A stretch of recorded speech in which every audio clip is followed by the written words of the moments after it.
ผู้สีอันเดียวกันเลยกลางว่ายังไงตะวัดกลับมากลางยังเหนียวครับสาดกลับมาข้าผู้สีก็เหนียวเหมือนกันสาดกลับไปเรียบร้อยครับ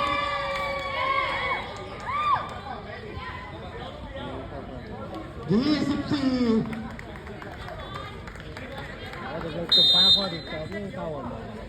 เหลือแต้มเดียวครับโดนเป่ากลางสาดกลับมาหาผู้สีอันเดอร์กลับไปกลางสาดกลับมาข้าผู้สี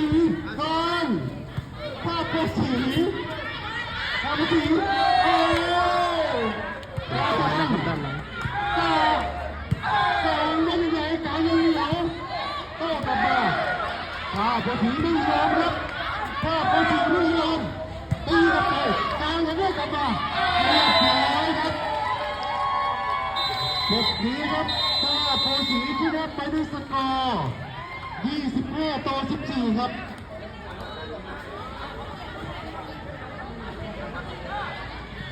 บ้านเราครับถ้าก็มา